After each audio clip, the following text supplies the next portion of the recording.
Arte como experiência. Capítulo: Ter uma experiência.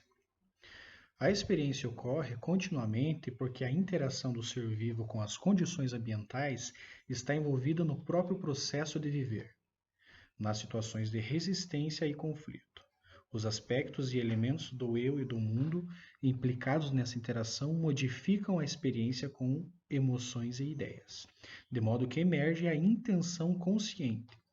Muitas vezes, porém, a experiência vivida é incipiente. As coisas são experimentadas, mas não de modo a se comporem em uma experiência singular. Há distração e dispersão. O que observamos e o que pensamos, o que desejamos e o que obtemos, discordam entre si. Pomos as mãos no arado e viramos para trás. Começamos a Começamos e paramos não porque a experiência tenha atingido o fim em nome do qual foi iniciada, mas por causa de interrupções externas ou da letargia interna. Em contraste com essa experiência, temos uma experiência singular quando o material vivenciado faz o percurso até sua consecução. Então, e só então, ela é integrada e demarcada no fluxo geral da experiência proveniente de, ou, de outras experiências. Conclui-se uma obra de modo satisfatório. Conclui-se uma obra de modo satisfatório. Um problema recebe sua solução. Um jogo é praticado até o fim. Uma situação, seja de fazer uma refeição, jogar uma partida de xadrez, conduzir uma conversa, escrever livro ou participar de uma campanha política. Conclui-se de tal modo que seu encerramento é uma consumação e não uma cessação. Essa experiência é um todo e carrega em si seu caráter individualiza, individualizador, e sua autossuficiência trata-se de uma experiência.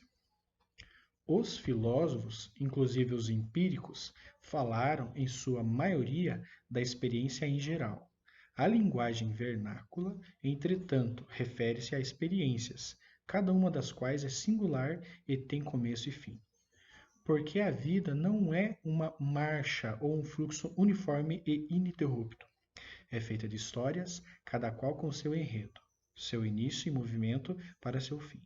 Cada qual com seu movimento rítmico particular, cada qual com a sua qualidade não repetida, que a perpassa por inteiro.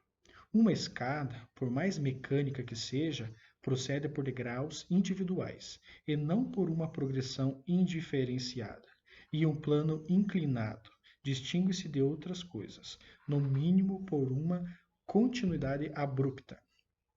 A experiência nesse sentido vital define-se pelas situações e episódios a que nos referimos espontaneamente como experiências reais. Aquelas coisas de que dizemos ao recordá-las, isso é que foi experiência. Pode ter sido algo de tremenda importância, uma briga com alguém que um dia foi íntimo, uma catástrofe, enfim, evitada por um triz, ou pode ter sido algo que, em termos comparativos, foi insignificante e que, talvez por sua própria insignificância, ilustra ainda melhor o que é ser uma experiência. Como aquela refeição no restaurante parisiense da qual se diz aquilo que foi uma experiência. Ela se destaca como um memorial duradouro do que a comida pode ser. Há também aquela tempestade, porque se passou na travessia do Atlântico. Uma tormenta que, em sua fúria, tal como vivenciada, pareceu resumir em si tudo o que uma tempestade pode ser. Completa em si mesma, destacando-se por ter se distinguido do que veio antes e depois. Nessas experiências, cada parte sucessiva flui livremente, sem interrupções e sem vazios não preenchidos, para que venha a seguir. Ao mesmo tempo, não há sacrifício da identidade singular das partes. Um rio como algo distinto de um lago. Flui. mas seu fluxo dá às suas partes sucessivas uma clareza e interesse maiores do que os existentes nas partes homogêneas de um lago. Em uma experiência, o fluxo vai de algo para algo, à medida que uma parte leva a outra e que uma parte dá continuidade ao que veio antes. Cada uma ganha distinção em si. O todo duradouro se diversifica em fases sucessivas, que são ênfases de suas cores variadas. Por causa da fusão contínua, não há buracos, junções mecânicas nem centros mortos quando temos uma experiência singular.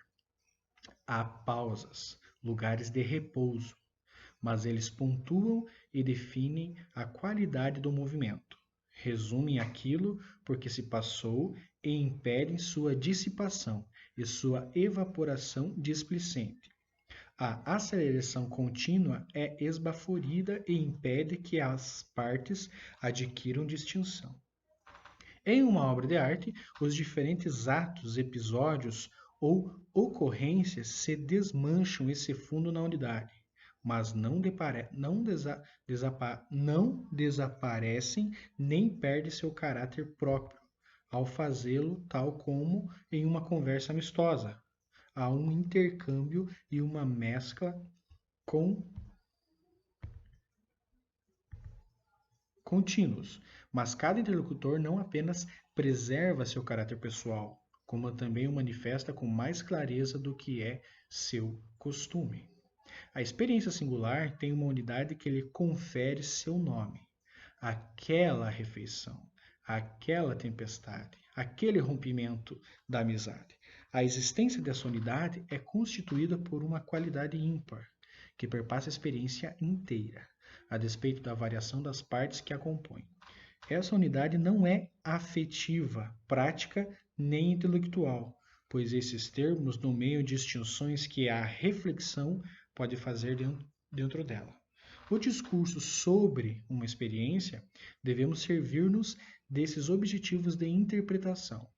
Ao repassar mentalmente uma experiência, depois que ela ocorre, podemos constatar que uma propriedade e não outra foi suficientemente dominante, de modo que caracteriza a experiência como um todo. Há investigações e especulações intrigantes que os cientistas e filósofos recordam como experiências, no sentido enfático. Em sua significação final, elas são intelectuais, mas em sua ocorrência efetiva também foram emocionais, tiveram propósito e foram volitivas. No entanto, a experiência não foi a soma desses traços diferentes, os quais se perderam nela como traços distintivos. Nenhum pensador pode exercer sua ocupação a menos que ela seja atraído e recompensado por experiências integrais, totais, que valham a pena intrinsecamente. Sem elas, ele nunca saberia o que é realmente pensar e ficaria completamente incapacitado de distinguir o pensamento real do artigo espúrio. O pensar se dá em fluxos de ideias, mas as ideias só formam um fluxo por serem muito mais do que a psicologia analítica chama de ideias. São fases afetiva e praticamente distintas de uma qualidade subjacente em evolução. São variações móveis, não separadas e independentes, como as chamadas ideias e impressões de Luke e Hume, e sim matizes sutis de uma tonalidade penetrante em desenvolvimento. A propósito de uma experiência de pensamento, dizemos tirar uma conclusão ou chegar a ela. Muitas vezes, a formulação teórica desse processo é feita em termos que escondem por completo a semelhança da conclusão, com a fase que consuma cada experiência integral em evolução. Aparentemente, essas formulações são instigadas a partir de preposições separadas, que são premissas, e da proposição que constitui a conclusão, tal como aparecem na página impressa. fica-se com a impressão de que, primeiro, existem duas identidades prontas e independentes, que são manipuladas a fim de dar origem a uma terceira. Na verdade, em uma experiência de pensamento, as premissas só emergem quando uma conclusão se torna manifesta. A experiência, como a de ver uma tempestade atingir seu auge e diminuir gradativamente, é de um modo contínuo dos temas. Assim como no oceano, durante a borrasca, há uma série de ondas, sugestões que se estendem e se quebram com estrondo, ou que são levadas adiante por uma onda cooperativa. Quando se chega a uma conclusão, ela é de um movimento de antecipação e acumulação. Um movimento que finalmente se conclui, a conclusão não é uma coisa distinta e independente, é uma consumação de um movimento.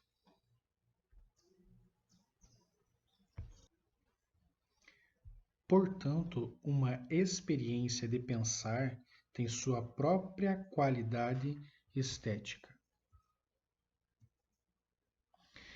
Difere das experiências que são reconhecidas como estéticas, mas o faz somente em seu material. O material das belas artes consiste em qualidades ou da experienda que tem uma conclusão intelectual, consiste em sinais ou símbolos sem qualidade intrínseca própria, mas que representa coisas que, em outra experiência, podem ser qualitativamente vivenciadas. A diferença é enorme.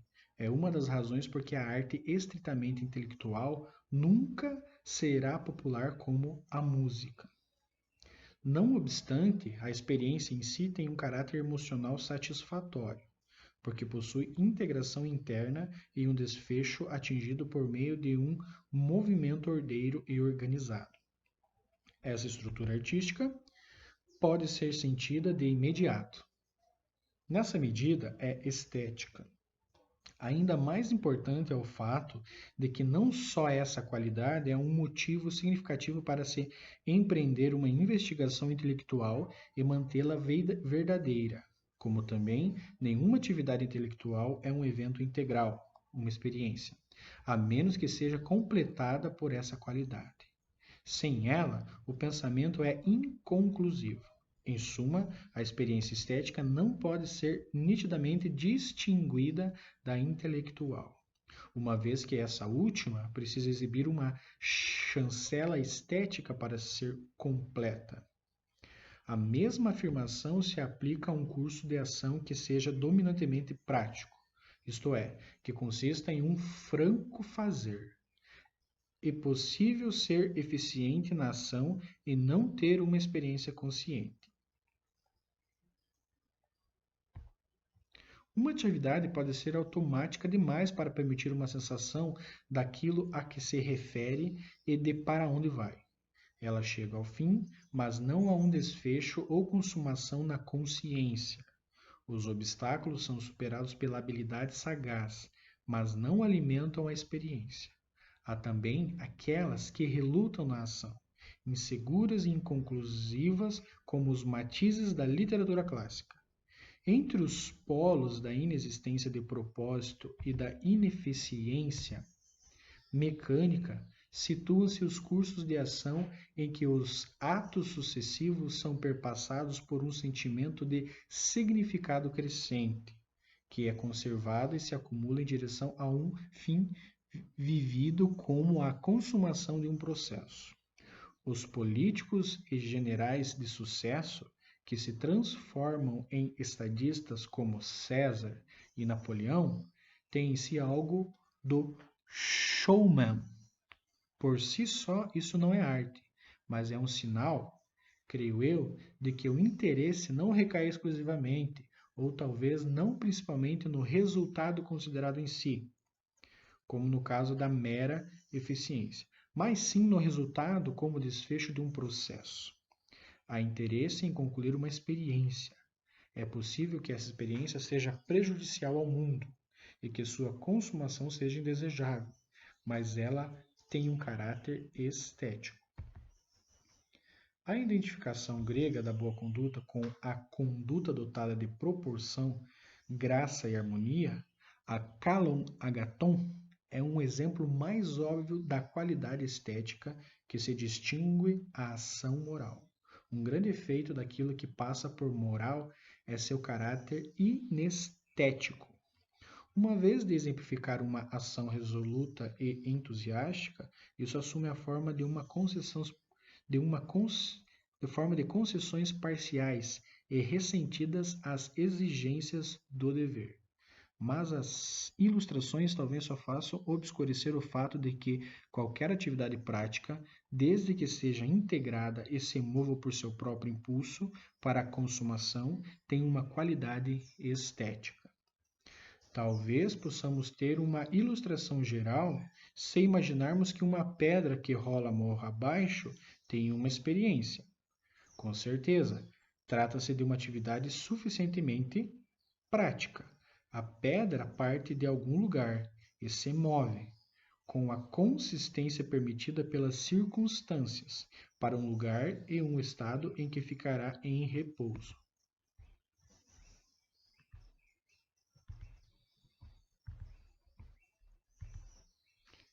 Em direção a um fim.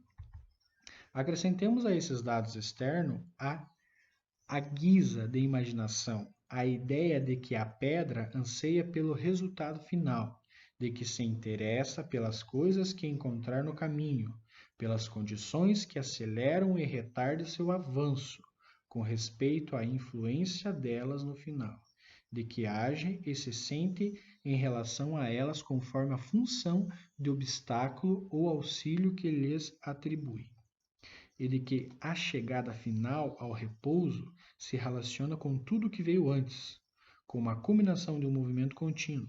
Nesse caso, a pedra teria uma experiência, e uma experiência com qualidade estética. Se passarmos desse caso imaginário para nossa própria experiência, veremos que grande parte dela é mais próxima do que acontece com a pedra real do que qualquer coisa que cumpra as condições que a fantasia acabou de ditar. Isso porque, em muito de nossas experiências, não nos interessamos pela ligação de um incidente com o que veio antes e o que vem depois. Não há um interesse que controle a rejeição ou a seleção atenta do que será organizado na experiência em evolução. As coisas acontecem, mas não são definitivamente incluídas nem decisivamente excluídas. Vagamos com a correnteza. Cedemos de acordo com a pressão externa ou fugimos e contemporizamos. Há começos e concessões, mas não inícios e conclusões autênticos. Uma coisa substitui a outra, mas não a absorve nem a leva adiante. A experiência, porém, ela é tão frouxa e discursiva que não é uma experiência singular. É necessário dizer que tais experiências são inestéticas. Portanto, o inestético situa-se entre dois limites. Em um polo está a sucessão solta, que não começa em nenhum lugar particular e que termina no sentido de cessar, em um lugar inespecífico. No polo oposto estão a suspensão e a constrição, que avançam desde as partes que têm apenas uma ligação mecânica entre si. Existe um número tão grande desses dois tipos de experiência que, inconscientemente, elas passam a ser tidas como a norma de toda experiência. Assim, quando aparece o estético, ele contrasta tão nitidamente com a imagem formada sobre a experiência que é impossível combinar suas qualidades especiais com as características da imagem. E o estético recebe um lugar e um status externos. A descrição feita aqui da experiência, que é dominantemente intelectual e prática, pretende mostrar que tal contraste não está envolvido no ter-se uma experiência, que, ao contrário, nenhuma experiência de nenhum tipo constitui uma unidade, a menos que tenha qualidade estética. Os inimigos do estético não são o prático nem o intelectual, são a monotonia, a desatenção para com as pendências, a submissão às convenções na prática e no procedimento intelectual. abstinência rigorosa, submissão coagida e estreiteza. Por um lado, desperdício, incoerência e complacência displicente. Por outro, são desvios em direções opostas da unidade de uma experiência. Algumas considerações desse tipo talvez tenham sido o que induziu Aristóteles a invocar a média proporcional como designação adequada daquilo que é característico da virtude e no estético. Ele estava formalmente correto. No entanto, média e proporções não são autoexplicativas. Não devem ser tomadas em um sentido matemático a priori, mas são propriedades pertinentes a uma experiência que tem um movimento evolutivo rumo à sua consumação. Enfatizei que toda experiência integral se desloca para um desfecho, um fim, uma vez que só para depois que as energias nela atuantes fazem seu trabalho adequado. Esse fechamento de um circuito de energia é o oposto da paralisação, da êxtase. O amadurecimento e a fixação são opostos polares. A própria luta e o conflito podem ser desfrutados, apesar de serem dolorosos, quando vivenciados como um meio para desenvolver uma experiência. Fazem parte dela por levarem-na adiante, e não apenas por estarem presentes. Há, como veremos dentro em pouco, um componente de sujeição, de sofrimento no sentido lato, em toda experiência. Caso contrário, não haveria uma incorporação do que veio antes, e que incorporar, em qualquer experiência vital, é mais do que pôr algo no alto da consciência, acima do que era sabido antes. Envolve uma reconstrução que pode ser dolorosa.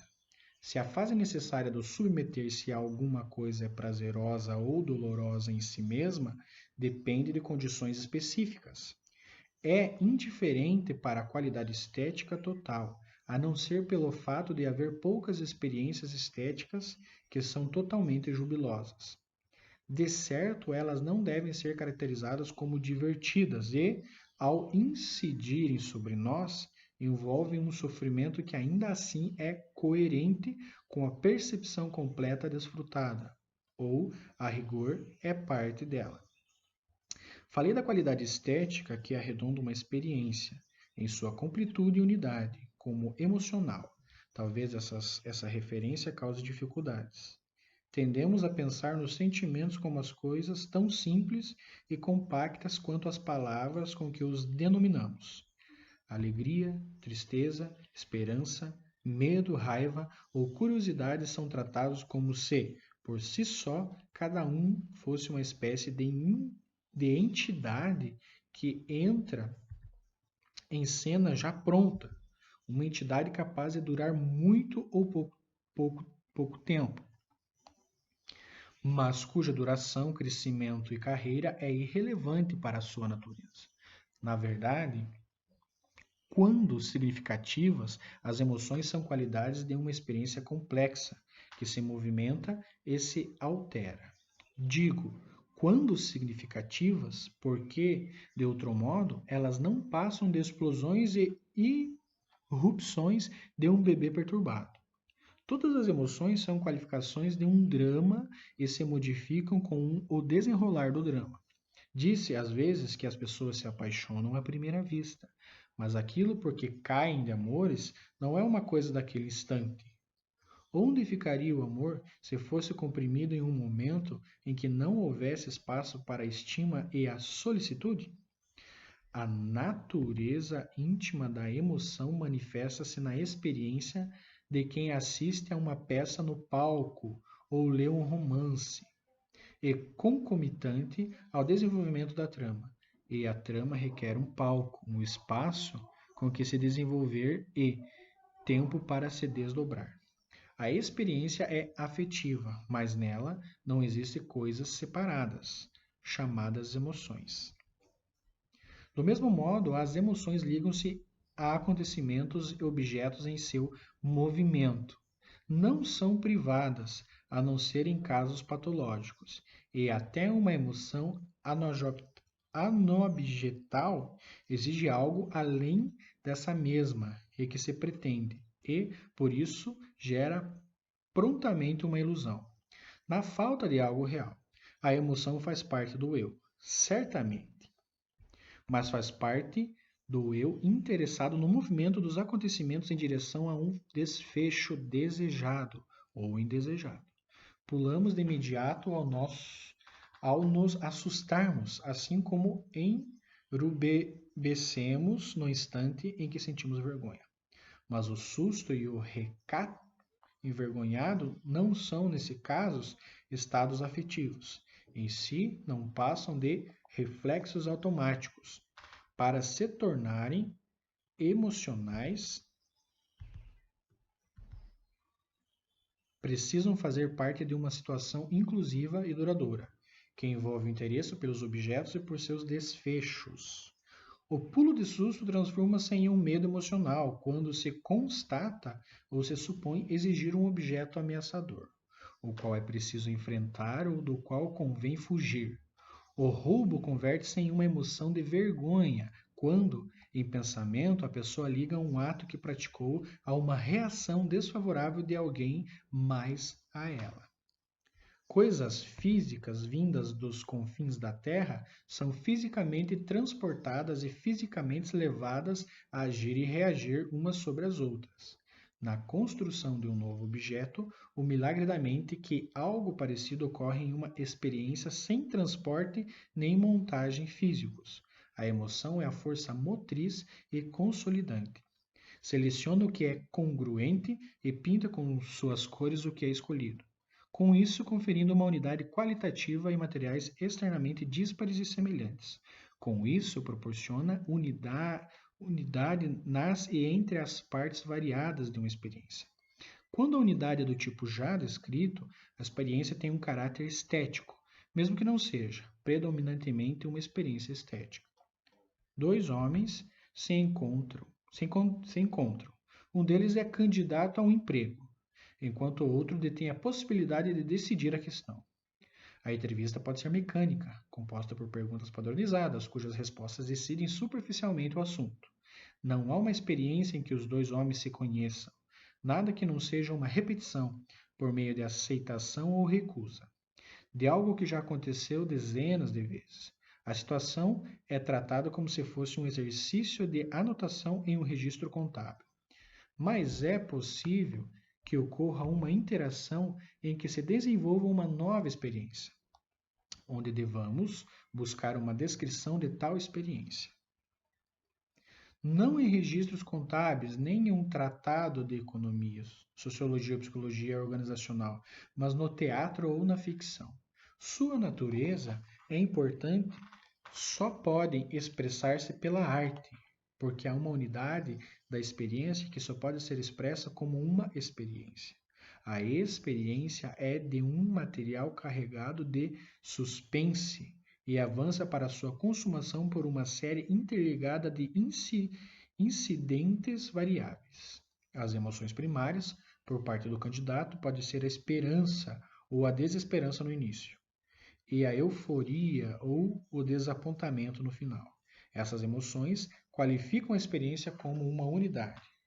Mas à medida que a entrevista prossegue, desenvolve-se emoções secundárias, como variações no afeto primário subjacente.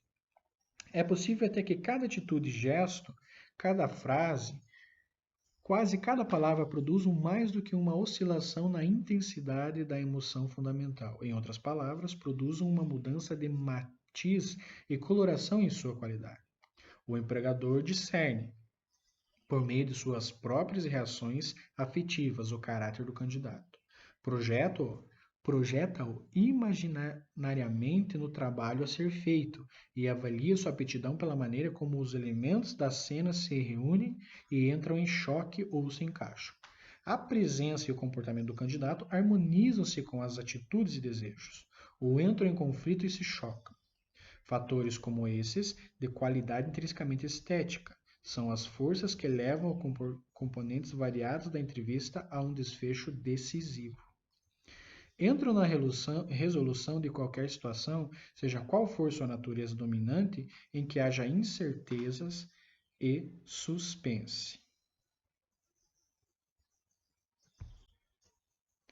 Por conseguinte, existem padrões comuns e várias experiências, por mais diferentes que elas sejam entre si nos detalhes de seu conteúdo.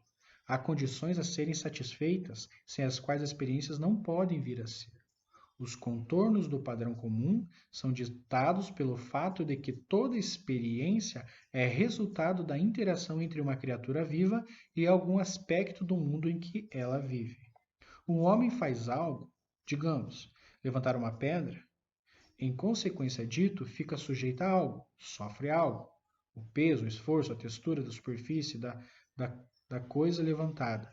As propriedades assim vivenciadas determinam a ação adicional. A pedra pode ser pesada ou angulosa demais, ou insuficientemente sólidas, ou então as propriedades vivenciadas mostram que ela se presta para o uso a que se destina. O processo segue até emergir uma adaptação mútua entre o sujeito e o objeto. Essa experiência específica chega ao fim. O que se aplica a esse exemplo simples é aplicável em termos da forma, a todas as experiências.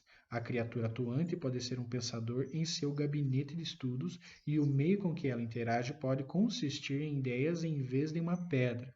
Mas a interação dos dois constitui a experiência total vivenciada e o encerramento que a conclui. É a instituição de uma harmonia sentida.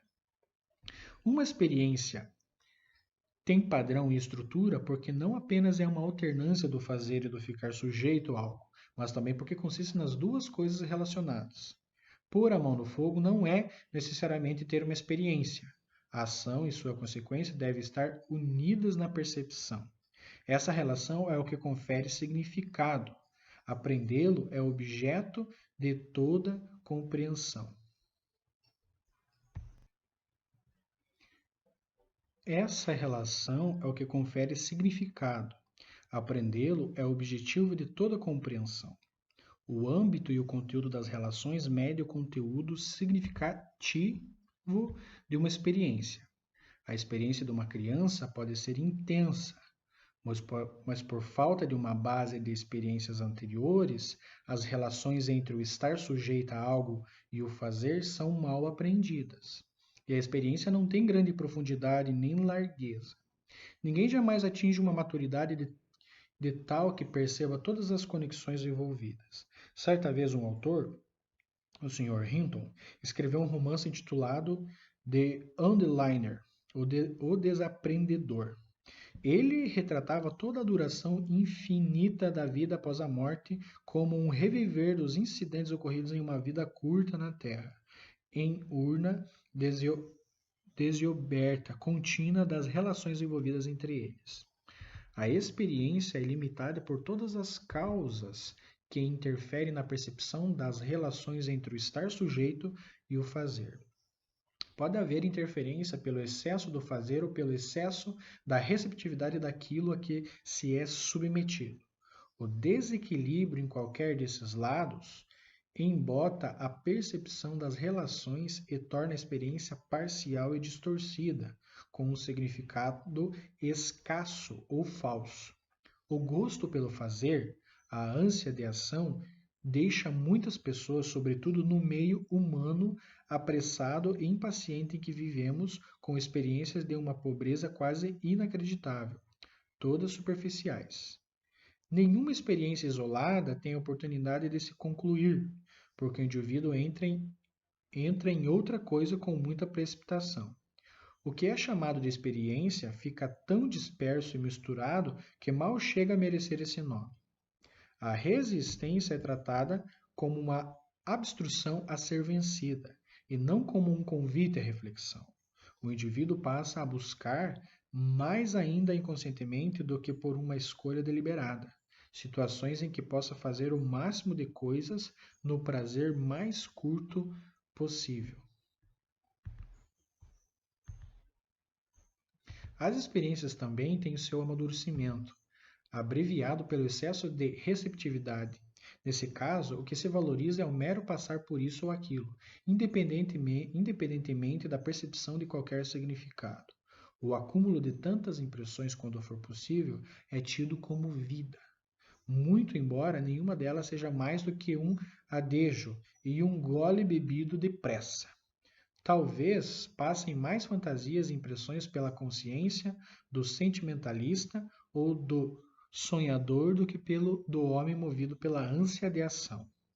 Mas sua experiência é igualmente distorcida, porque nada cria raízes na mente quando não há equilíbrio entre o agir e o receber. É necessária uma ação decisiva para que se estabeleça contato com as realidades da vida e para que as impressões possam relacionar-se com os fatos de tal maneira que o seu valor seja testado e organizado. Como a percepção da relação entre o que é feito e o que é suportado constitui o trabalho da inteligência. E como o artista é controlado em seu processo de trabalho por sua apreensão da conexão entre o que ele já fez e o que fará a seguir. A ideia de que o artista não pensa de maneira tão atenta e penetrante quanto o investigador científico é absurda. O pintor tem de vivenciar conscientemente o efeito de cada pincelada que dá ou não saberá o que está fazendo, nem para onde vai seu trabalho. Além disso, tem de discernir uma relação particular entre o agir e o suportar em relação ao todo que deseja produzir. Aprender tais relações é pensar, uma das modalidades mais exigentes do pensamento. A diferença entre os quadros de diferentes pintores se deve tanto a diferenças de capacidade de levar adiante esse pensar, quanto às diferenças de sensibilidade à simples cor e a diferença na destreza da execução, no que concerne à qualidade básica dos quadros. A diferença, com efeito, depende mais da qualidade da inteligência empregada na percepção das relações do que qualquer outra coisa. Embora, é claro, não se possa separar a inteligência da sensibilidade direta, além de ela estar ligada, ainda que de maneira mais externa, à habilidade. Toda ideia que desconhece o papel necessário da inteligência na produção de obras de arte se baseia na identificação do pensamento como o uso de um tipo de material específico, de signos verbais e palavras. Pensar efetivamente, em termos das relações entre qualidades, é uma exigência tão severa ao pensamento quanto pensar em termos de símbolos verbais e matemáticos. Aliás, uma vez que é fácil manipular as palavras mecanicamente, a produção de uma autêntica obra de arte provavelmente exige mais inteligência do que a maior parte do chamado pensamento que se dá entre os que orgulham de ser intelectuais. Procurei mostrar nesse capítulo que o estético não é algo que se intromete na experiência de fora para dentro, seja pelo luxo ocioso ou pela idealização transcendental, mas que é o desenvolvimento esclarecido e intensificado de traços que pertencem a toda experiência normalmente completa. Essa é a realidade que considero a única base segura sobre a qual se pode exigir a teoria estética. Resta sugerir algumas implicações da realidade subjacente. Na língua inglesa, não há uma palavra que inclua de forma inequívoca o que é expresso pelas palavras, artístico e estético, visto que artístico se refere primordialmente ao ato de produção e estético ao ato de percepção e prazer. A inexistência de um termo que designe o conjunto dos dois processos é lamentável. Às vezes, o efeito disso é separá-los em um do outro, é ver a arte como algo que se superpõe ao material estético, ou, por outro lado, leva a sua suposição de que, como a arte é um processo de criação, a percepção dela e o prazer que dela se extrai nada têm em comum com o ato criativo. Seja como for, há um certo incômodo verbal no fato de ora sermos compelidos a usar o termo estético para abranger o campo inteiro, ora a limitá-lo ao aspecto perceptual receptivo de toda operação. Refiro-me esses fatos óbvios como preliminar de uma tentativa de mostrar que a concepção da experiência consiste como a percepção de uma relação entre o fazer e o estar sujeito a algo pertinente, que a algo permite compreender a ligação que a arte como produção, por um lado, e a percepção e apreciação como prazer, por outro, mantém entre si. A arte denota um processo de fazer ou criar. Isso tanto se aplica às belas artes quanto às artes tecnológicas. A arte envolve moldar a argila, entalhar o mármore, fundir o bronze, aplicar pigmento, construir edifícios, cantar canções, tocar instrumentos, desempenhar papéis no palco, fazer movimentos rítmicos na dança. Toda arte faz algo com algum material físico, o corpo ou alguma coisa externa a ele, com ou sem o uso de instrumentos intervenientes, e com vistas à produção de algo visível, audível ou tangível. Tão acentuada é a fase ativa ou do agir na arte que os dicionários costumam defini-la em termos da ação habilidosa, da habilidade na execução. O Oxford Dictionary a ilustra como uma citação de John Stuart Mill. A arte é o esforço da perfeição na execução, enquanto Matthew Arnold a chama de habilidade pura e impecável.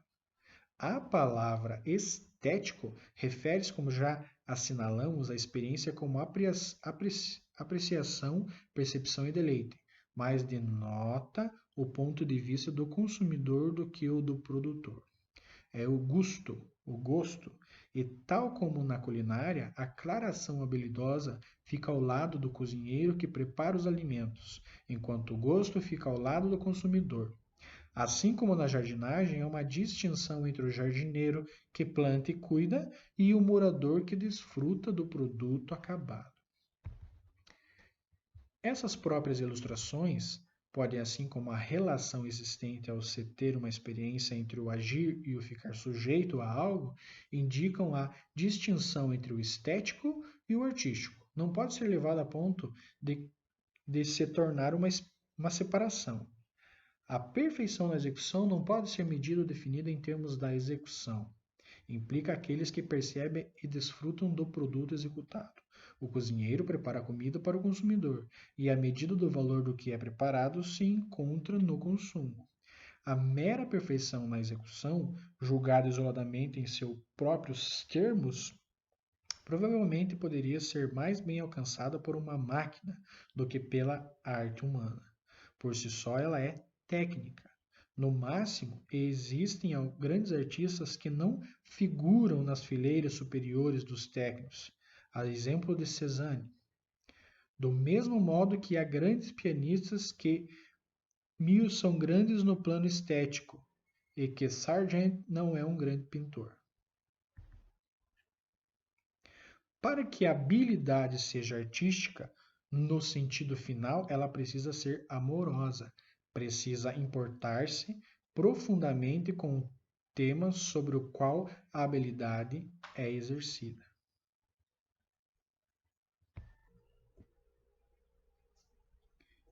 Vem-nos à mente um escultor cujos bustos sejam maravilhosamente exatos. Talvez seja difícil dizer, na presença da fotografia de um deles e de uma fotografia do original, qual é da pessoa em si. No plano do virtuosismo, eles são admiráveis. Entretanto, resta saber se o criador dos bustos teve uma experiência pessoal, a qual se interessou por fazer com que fosse compartilhada pelos que observam seus produtos. Para ser verdadeiramente artística, uma obra também tem de ser estética, ou seja, moldada para uma percepção receptiva prazerosa. E claro que a observação constante é necessária para o criador, enquanto ele produz. Mas, se a sua percepção não for também de natureza estética, será um reconhecimento monótono e frio do que foi produzido, usado como estímulo para o passo seguinte, em um processo essencialmente mecânico. Em suma, a arte, em sua forma, une a mesma relação entre o agir e o sofrer, entre a energia de saída e a de entrada, que faz de uma experiência seja uma experiência, que faz que uma experiência seja uma experiência. Graças à eliminação de tudo o que não contribui para a organização recíproca dos fatores da ação e da recepção uns nos outros, e em vistas da escolha apenas nos aspectos e traços que contribuem para a sua interpenetração recíproca. O produto é uma obra de arte estética. O homem desbasta, entalha, canta, dança, gesticula, molda, desenha e pinta. O fazer ou criar é artístico, quando o resultado percebido é de tal natureza que suas qualidades, tal como percebidas, controlam a questão da produção. O ato de produzir, quando norteado pela intenção de criar algo que seja desfrutado na experiência imediata da percepção, tem qualidades que faltam à atividade espontânea ou não controlada. O artista, ao trabalhar, incorpora em si a atitude do espectador. Suponhamos, à guisa de ilustrações, que um objeto finamente elaborado, cuja textura e proporção sejam sumamente agradáveis à percepção, seja tido como obra de um povo primitivo. Depois, descobrem-se provas que revelam tratar-se de um produto natural ocidental. Como coisa externa, ele continua a ser exatamente o que era antes, mas deixa prontamente de ser uma obra de arte e se transforma em uma curiosidade natural. Passa a ter lugar em um museu de história natural e não em um museu de arte. E o extraordinário é que a diferença assim produzida não é apenas de classificação intelectual. Cria-se uma diferença na percepção apreciativa e de maneira direta. Portanto, a experiência estética, em seu sentido estrito, é visto como inerentemente ligado à experiência de criar.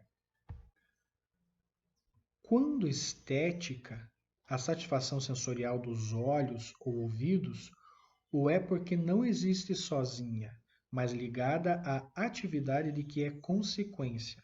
Até os prazeres do paladar têm para o gastrônomo uma qualidade diferente da que apresentam para alguém que meramente goste dos alimentos ao comê-los. Essa diferença não é apenas de intensidade. O gastrônomo tem consciência de muito mais do que o sabor da comida.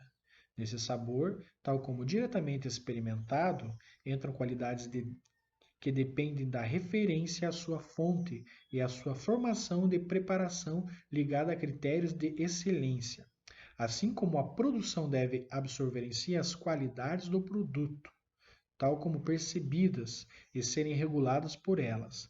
A visão, a audição e o paladar tornam-se estéticos. Por outro lado, quando a relação com uma forma distinta de atividade classifica o que é percebido.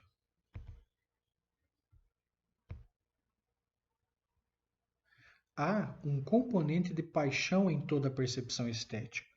No entanto, quando somos tomados pela paixão, como na raiva, no medo ou no ciúme extremos, a experiência é decididamente inestética. Não se sente uma relação com as qualidades da atividade que gerou a paixão. Por conseguinte, falta o material da experiência e elementos de equilíbrio e proporção. É que estes só podem estar presentes quando, como na conduta que tem graça ou dignidade, o ato é controlado por ser um senso refinado das relações que ele sustenta, sua adequação à ocasião e à situação. O processo da arte em produção relaciona-se organicamente com o estético na percepção, tal como Deus, na criação, inspecionou sua obra e a considerou boa, até ficar perceptualmente satisfeito com o que fez. O artista continua a moldar e remoldar. O fazer chega ao fim quando seu resultado é vivenciado como bom, e essa experiência não vem por um mero julgamento intelectual e externo, mas na percepção direta. O artista, comparado a seus semelhantes, é alguém não apenas especialmente dotado de poderes de execução, mas também de uma sensibilidade inusitada às qualidades das coisas. Essa sensibilidade também orienta seus atos e criações. Ao manipularmos, tocarmos e sentirmos, ao olharmos, vemos, ao escutarmos, ouvimos. A mão se move com a agulha usada para gravar ou com o pincel. O olho acompanha e relata a consequência daquilo que é feito. Graças a essa ligação íntima, o fazer posterior é cumulativo, e não uma questão de capricho nem de rotina. Em uma enfática experiência estético-artística, a relação é tão estreita que controla ao mesmo tempo o fazer e a percepção. Essa intimidade vital da ligação não pode ser alcançada quando apenas a mão e os olhos são implicados. Quando ambos não agem como órgãos do ser total, existe apenas uma sequência mecânica de senso e movimento, como em um andar automático. A mão e o olho, quando a experiência é estética, são apenas instrumentos pelos quais opera toda criatura viva, impulsionada e atuante durante todo o tempo. Portanto, a expressão é emocional e guiada por um propósito. Graças à relação entre o que é feito e o que é sofrido, há na percepção um sentido imediato das coisas como compatíveis ou incompatíveis, reforçadoras ou interferentes. As consequências do ato de fazer, tal como transmitidas no sentido, mostram se aquilo que é feito transmite a ideia que está sendo executada ou assinala um desvio e uma ruptura, na medida em que o desenvolvimento de uma experiência é controlado. Em referência a essas relações imediatamente sentidas de ordem e realização, essas experiências passam a ter uma natureza predominante estética. O impulso para a ação torna-se um impulso para o tipo de ação que resulta em um objeto satisfatório na percepção direta. O moleiro molda o barro para fazer um pote útil para guardar cereais, mas o faz de um modo tão regulado pela série de percepções que resume os atos sequenciais do fazer que o pote é marcado por uma graça e encanto duradouros. A situação geral é a mesma se ao pintar um quadro ou esculpir um busto. Além disso, há em cada etapa uma antecipação do que virá. Essa antecipação é o elo que liga o fazer seguinte e seu efeito para os sentidos. O que é feito e o que é vivenciado, portanto, são instrumentais um para o outro, de maneira recíproca, acumulativa e contínua. O fazer pode ser enérgico e o sofrer pode ser agudo e intenso. Contudo, a menos que se relacione entre si para formar um todo na percepção, a coisa feita não é plenamente estética. O fazer, por exemplo, pode ser uma exibição de virtuosismo técnico, e o vivenciar uma onda de sentimentos ou um devaneio. Quando o artista não aperfeiçoa uma nova visão em seus processos de fazer, ele age mecanicamente e repete algum velho modelo, fixado como uma planta baixa em sua mente. Uma dose incrível de observação e do tipo de inteligência exercido na percepção de relações qualitativas caracteriza o trabalho criativo na arte. As relações as relações devem ser notadas não apenas com respeito umas às outras, duas a duas, mas ligadas ao todo em construção, são exercidas tanto na imaginação quanto na observação. Surgem irrelevâncias que são distrações tentadoras, sugerem-se digressões disfarçadas de enriquecimento. Há momentos em que a apreensão da ideia dominante se enfraquece e o artista é inconscientemente levado a preenchê-la, até o seu pensamento voltar a se fortalecer. O verdadeiro trabalho do artista é construir uma experiência que seja coerente na percepção, ao mesmo tempo que se mova com mudanças constantes em seu desenvolvimento. Quando um escritor põe no papel ideias já claramente concebidas e coerentemente ordenadas, é porque o verdadeiro trabalho foi feito previamente. Ou então, ele talvez confie em que a maior perceptibilidade induza pela atividade e sua transmissão sensível oriente sua conclusão do trabalho. O mero ato de transcrição é esteticamente irrelevante, a não ser na medida em que entra integralmente na formação de uma experiência que se move para completude. Até a composição concebida mentalmente e, portanto, fisicamente privada é pública em seu conteúdo significante, visto que é concebida com referência à execução em um produto que é perceptível e que pertence, portanto, ao mundo comum. Caso contrário, seria uma aberração ou um sonho passageiro. A ânsia de expressar através da pintura as qualidades percebidas em uma paisagem é contígua à demanda de lápis ou pincel. Sem uma encarnação externa, a experiência permanece incompleta em termos fisiológicos e funcionais. Os órgãos do sentido são órgãos motores e se ligam por meio da distribuição de energias no corpo humano, e não apenas anatomicamente. Há outros órgãos motores. Não é por uma coincidência linguística que edificação, construção e obra designam tanto um processo quanto o seu produto final. Sem o significado do verbo, o do substantivo permanece vazio. O escritor, o compositor musical, o escultor ou o pintor podem retraçar, durante o processo de produção, aquilo que fizeram anteriormente. Quando isso não é satisfatório na fase perceptual ou em andamento da experiência, eles podem até certo ponto começar de novo. Esse retraçar não é fácil de realizar no caso da arquitetura, o que talvez seja uma das razões de haver tantas construções feias. Os arquitetos são obrigados a levar suas ideias à conclusão antes que ocorra a tradução delas em um objeto completo de percepção. A impossibilidade de construir simultaneamente a ideia e sua encarnação objetiva impõe uma desvantagem. No entanto, elas também são forçadas a elaborar suas ideias em termos no meio de encarnação e do objeto da percepção final, a não ser que trabalhem de maneira mecânica e rotineira.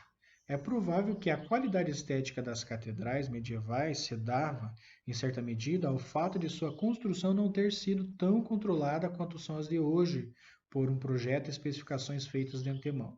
Os projetos iam crescendo junto com as construções.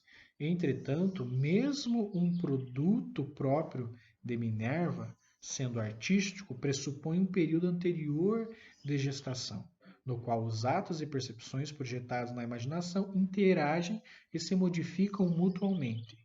Toda obra de arte segue o plano e o padrão de uma experiência completa, fazendo que ela seja sentida de maneira mais intensa e concentrada. Não é muito fácil, no caso de quem percebe e aprecia, compreender a união íntima do fazer com o sofrer, tal como se dá no Criador.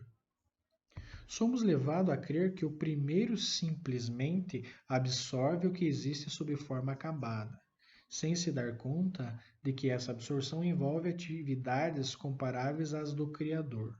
Mas receptividade não é passividade.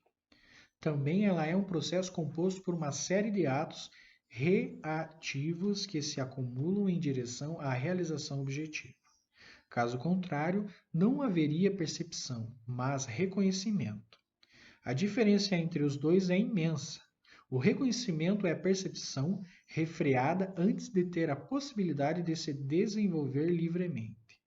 No reconhecimento, existe o começo de um ato de percepção, mas esse começo não é autorizado a servir ao desenvolvimento de uma percepção plena da coisa reconhecida.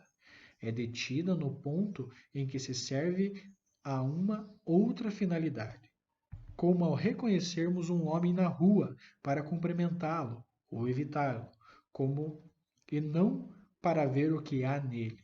No reconhecimento, tal como no estereótipo, recaímos em um esquema previamente formado, um detalhe ou arranjo de detalhes serve de pistas para a simples identificação. No reconhecimento, basta aplicar esse simples contorno ao objeto presente, como um stencil. Às vezes, no contato com o ser humano, temos a atenção chamada para traços, talvez apenas de características físicas nos quais antes não tínhamos conhecimento. Percebemos nunca ter conhecido aquela pessoa, não tê-la visto em um sentido pregnante. Comecemos então a estudá-la e a observá-la. A percepção substitui o mero reconhecimento. Há um ato de reconstrução e a consciência torna-se nova e viva. Esse ato de ver envolve a cooperação de elementos motores, embora eles permaneçam implícitos, em vez de se explicitarem, e envolve a cooperação de todas as ideias acumuladas que possam servir para complementar a imagem. Nova imagem e informação. O reconhecimento é fácil demais para despertar uma consciência vívida. Não há resistência suficiente entre o novo e o velho para assegurar a consciência da experiência vivida. Até o cão que late e abana o rabo alegremente ao ver seu dono voltar é mais plenamente vivo em sua acolhida do amigo do que o ser humano que se contenta com o mero reconhecimento. O simples reconhecimento satisfaz-se quando se afixa uma etiqueta ou um rótulo apropriado, tendo apropriado o sentido daquele que serve a um propósito externo ao ato de reconhecer. No mesmo modo que um vendedor identifica mercadorias por uma amostra, ele não envolve nenhuma agitação do organismo, nenhuma comoção interna. Mas o ato de percepção procede por ondas que se estendem em série por todo o organismo. Assim, não existe na percepção um ver ou ouvir acrescido da emoção. O objeto ou cena percebido é inteiramente perpassado pela emoção. Quando uma emoção despertada não permeia o material percebido ou pensado, ela é preliminar ou patológica. A fase estética ou vivencial da experiência é receptiva. Envolve uma rendição. Mas a entrega adequada do eu só é possível através de uma atividade controlada, que bem pode ser intensa, em grande parte de nossa interação com o que nos cerca. Nós nos retraímos, ora por medo, nem que seja de gastar indevidamente nossa reserva de energia, ora por preocupação com outras pessoas, como no caso do reconhecimento. A percepção é um ato de saída da energia para receber e não de retenção de energia. Para nos impregnarmos de uma matéria, primeiro temos que mergulhar nela. Quando somos apenas passivos diante de uma cena, ela nos domina. E por falta de atividade de resposta, não percebemos aquilo que nos pressiona. Temos de reunir energia e colocá-la em um tom receptivo para a absorver. Todos sabemos que é preciso um aprendizado para enxergar através de um microscópio ou de um telescópio, ou para ver uma paisagem tal como o geólogo a vê. A ideia de que a percepção estética é assunto de momentos ocasionais é uma das razões para o atraso das artes entre nós. O olho e o aparelho visual podem estar intactos e o objeto pode estar fisicamente presente. A Catedral de Notre-Dame ou o retrato de Hendrik Stoffels, pintado por Rembrandt, em um sentido simples, os objetos podem ser vistos, podem ser olhados, possivelmente reconhecidos e ter os nomes corretos ligados a eles. Mas, por falta de uma interação contínua entre os organismos total e os objetos, esses não são percebidos, de certo não esteticamente. Um grupo de visitantes conduzidos por um guia em uma galeria de pintura, tendo a atenção chamada para tal ou qual ponto alto, aqui e ali, não percebe. Só por acaso é que há sequer interesse em ver um quadro por seu tema vividamente realizado. Para perceber, o espectador ou observador tem de criar sua experiência. E a criação deve incluir relações comparáveis às vivenciadas pelo produtor original. Elas não são idênticas em um sentido literal, mas tanto naquela que percebe quanto no artista deve haver uma ordenação dos elementos do conjunto que em sua forma, embora não nos detalhe, sejam idênticas ao processo de organização inconscientemente vivenciados pelo criador da obra. Sem o ato de recriação, o objeto não é percebido como uma obra de arte. O artista escolheu, simplificou, esclareceu, abreviou e condensou a obra de acordo com seu interesse. Aquele que olha, eleve eleve passar por essas emoções, de acordo com seu ponto de vista e seu interesse. Em ambos ocorre um ato de abstração, isto é, de extração daquilo que é significativo. Em ambos existe compreensão, na acepção literal desse termo. Isto é, uma reunião de detalhes e particularidades fisicamente dispersos em um todo vivenciado. Há um trabalho feito por parte de quem percebe, assim como há um trabalho por parte do artista. Quem é por demais preguiçoso, inativo ou embotado por convenções para executar esse trabalho, não vê nem ouve. Sua apreciação é uma mescla de retalhos de saber com a conformidade às normas da administração convencional e com uma empolgação afetiva confusa, mesmo que genuína. As considerações já apresentadas implicam a semelhança e a dessemelhança, graças a ênfases específicas em, entre uma experiência, no sentido pregnante, e a experiência estética. Sobre ter uma experiência no sentido pregnante e a experiência estética. A primeira, no sentido pregnante, tem uma qualidade estética. Se assim não fosse, seu material não se configuraria em uma experiência coerente e singular. Não é possível separar entre si em uma experiência vital o prático, o intelectual e o afetivo, e julgar as propriedades de uns contra as características dos outros. A fase afetiva liga as partes de um todo único, intelectual. Simplesmente nomeia o fato de que a experiência tem sentido, e prático indica que o organismo interage com os eventos e objetos que o cercam. A mais complexa investigação filosófico-científica e a mais ambiciosa iniciativa industrial ou política tem quando seus diversos ingredientes constituem uma experiência integral. Qualidade estética é que, nesse momento, suas partes variadas se interligam, em vez de meramente sucederem umas às outras, e as partes, por sua ligação vivenciada, movem-se para uma consumação e um desfecho, e não para uma mera cessação no tempo. Além disso, tal consumação não espera na ciência até que toda empreitada se conclua. É antecipada durante todo o processo e reiteralmente saboreada com especial intensidade. Todavia, as experiências em questão são predominantemente intelectuais ou práticas, e não distintivamente estéticas, em função do interesse e do propósito que as iniciam e as controlam. Em uma experiência intelectual, a conclusão tem um valor por si só. Pode ser extraído como uma fórmula ou uma verdade. E por ser usada em sua totalidade independente como um fator e um guia em outras investigações, o fim, o término, é importante não por si, mas como uma integração das partes, Não tem outra existência. Uma peça teatral ou romance não são a fase final, mesmo que os personagens sejam descartados como vivendo felizes para sempre.